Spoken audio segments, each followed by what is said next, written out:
يرويد إيسنن وذي غن قدشن ذي المرحوم السيبي رشيد أنمال قديم شؤون دينية الولاية تزي وزو أدنسل حاج نور الدين ميس خالتيس حاج مزيان أكد حاج طيب أدنسل ووليد بوين فلاس دي تجميلت يسران إلمند وتوفغا les promotions et défendent l'Institut des cadres religieux Sidi Abderrahman الإيلولين ذاك إيلولين أسنيد نسلم.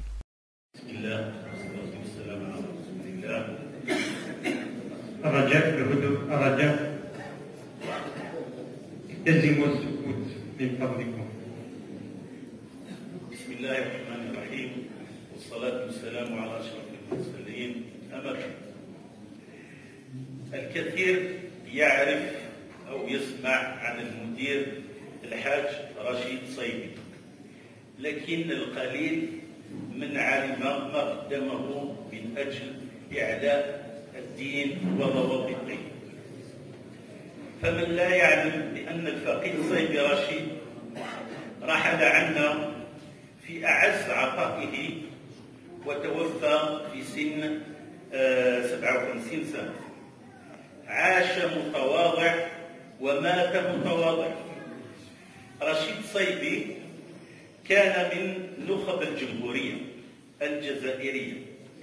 بعد أن تحصل على شهادة البكالوريا التحق بالمدرسة الوطنية للإدارة، حيث تخرج منها بكل شرف ليعين في الإدارة المركزية لوزارة الشؤون الدينية، ثم عين مباشرة في المعهد الوطني المتخصص الذي ران فيه.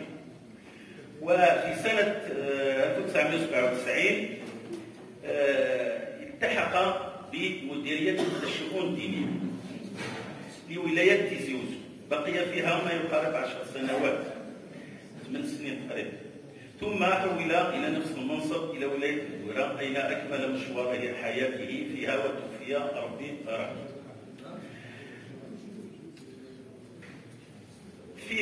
طبعا هو رشيد صيبي كان قد لعب دور في زمن التطرف من الجهتين، وكان يعني حاول ما بين أن يوازن ما بين التطرفين، وشارك في إحياء طريقة رحمانية، ونظم أول ملتقى للمديح الديني في مدينة تيزي وزو باللغة الأمازيغية، المديح الديني باللغة الأمازيغية. كما نظم عدة لقاءات في الإعجاز العلمي للقرآن الكريم وتكريم الأئمة وعلماء المنطقة. فهو الذي أنشأ مجلس الصلح لولاية تيزي وزو الوحيد على المستوى الوطني طبعا، أين شارك في عديد المرات لحل العديد من النزاعات التي عجز حتى جهاز القضاء حلها. هو الذي أنشأ مجلس الزكاة، مجلس صندوق الزكاة على مستوى الولاية، حيث يتم جمعها وتوزيعها بطريقة منظمة. هو الذي كان، وهذا شهادة مني له، هو الذي كان وراء بناء 3 مساجد في تيزي وزو. مسجد الذي هو في كلمة القاسم، الاسم تاعو راح لي على كل حال، وتلعلم عمر بن الخطاب، وتلعلم واللي نسميوه حنا لي كوربو اللي راه في سوق الجمله. هو الذي قدم الكثير من اجل بناء تلك المساجد، كما قام بإنهاء وتهيئة مسجدين، مسجد عززقة الاسم تاعو الشيخ حداد، ومسجد العلامة الزواوي في المدينة الجديدة. وقد شارك أيضا، وهذا يكتب له ثاني، شارك أيضا في إطفاء نار الفتنة في تيزي وزو في سنة 2001. أين تعرفوا كامل الوقت هذا واش طرا، حيث زار 45 عائلة من الضحايا وزارهم من أجل إطفاء مواساتهم وتقديم بعض الإعانات له. وفي الأخير الحاج رشيد صيبي كان أخا للجميع وأبا لمن ليس له أب، محبوب لدى الجميع، لا ينفعل ولا في حال من الأحوال، يكفيه فخرا رحمه الله أنه كان الوالد المدلل لأوليائه، لأبيه وأمه، وحتى لكل أقاربهم بما فيهم أنا والشيخ الحاج مزيان راه موجود هنا.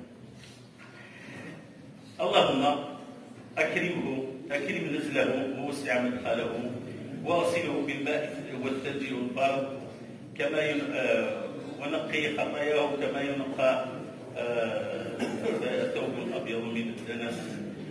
ربي يرحمه وربي يدخله الجنة إن شاء الله.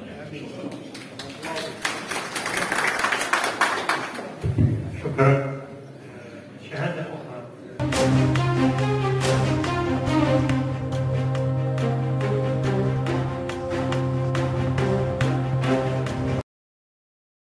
معشر المؤمنين، أحييكم بتحية الإسلام، وتحية الإسلام السلام. السلام عليكم ورحمة الله وبركاته. سي رشيد صيبي أنا خدمت معه أكثر من 8 سنوات،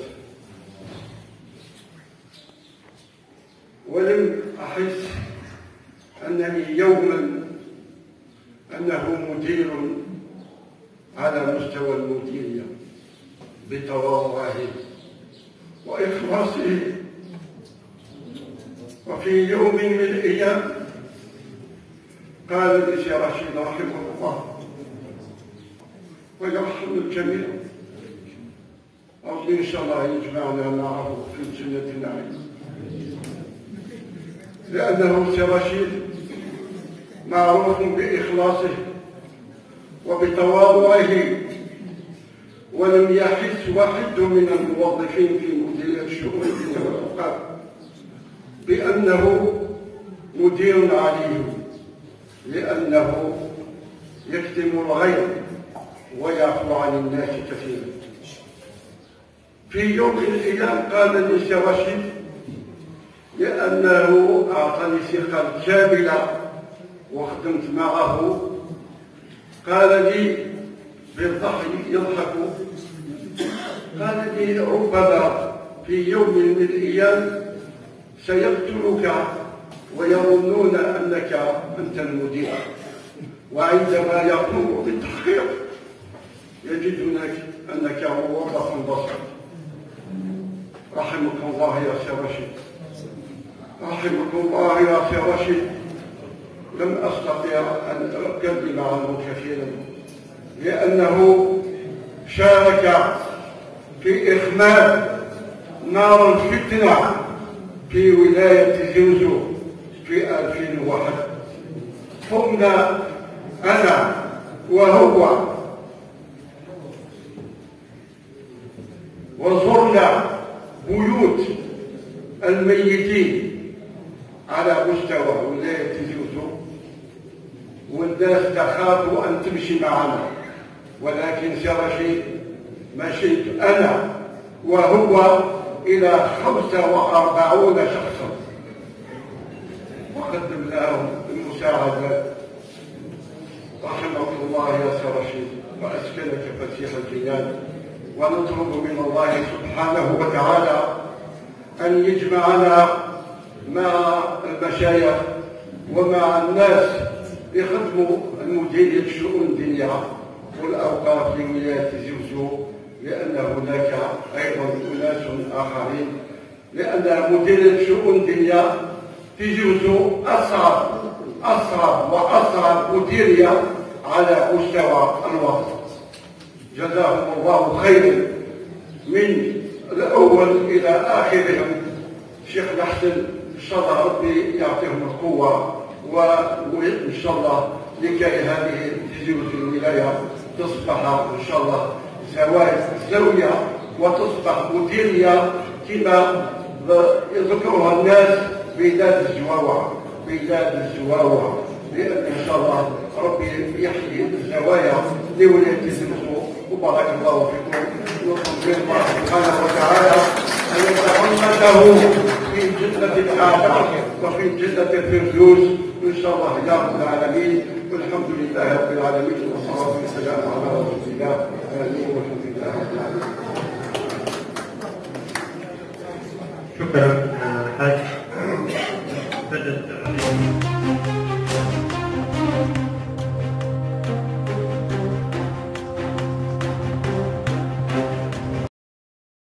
بسم الله الرحمن الرحيم. رب اشرح لي صدري ويسر لي امري واحلل عقدة من لساني يفقهوا قولي. ذكريات الامس لم تبرح خيالي، لا تزال مناظر اخي الكريم المرحوم رشيد طيبي رحمه الله لا زالت تحوم في اذهاننا وفي عقولنا وحولنا وحتى في احلامنا رحمه الله.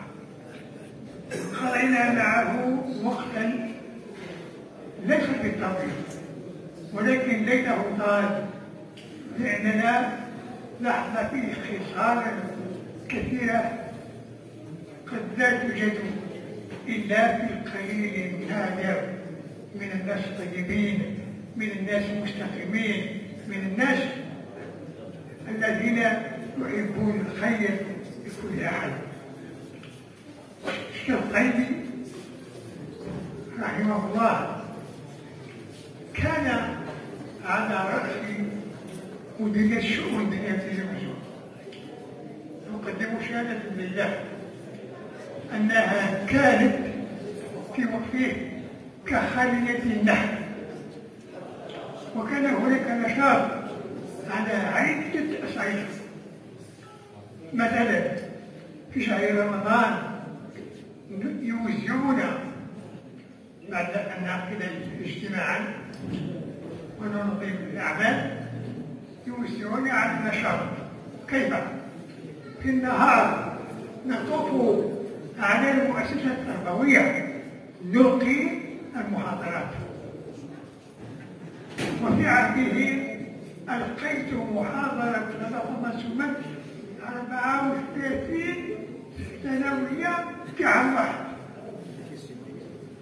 وفي الليالي نتوزع على المساجد نقدم دروس الوعظ والإرشاد. حقيقة هذا الشخص عرفناه أنه يسير أموره في الحزب بغير عذر، وفي الليل بغير ضعف، وكان كما قال زملائي هادئا مسالما دائما مبتسما. كيفما تغيرت الأحوال أمامه فهو يبقى دائما حافظا على هدوءه وطمأنينته، وبذلك كان محبوبا. فحقيقة كانت المحاولة جادة. لو استمرت لرأينا اليوم التعبير القرآني غير تابع اليوم.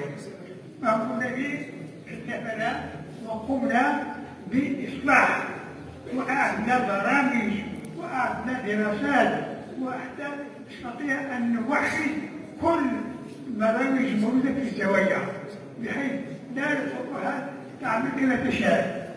ولكن الله لا يريد أن يتم هذا، وهو ذهب رحمه الله. حقيقة الحاج بشجون الشيخ رشيد فيه خصال كثيرة لا يمكن إعادة بها ولا أشهد عليكم، وأقول رحمه الله أخنا الكريم ورزق له الصبر والسلوان، وجزاه الله أحسن الجزاء على ما قدمه للأمة وللدين وللناس جميعا. شكرا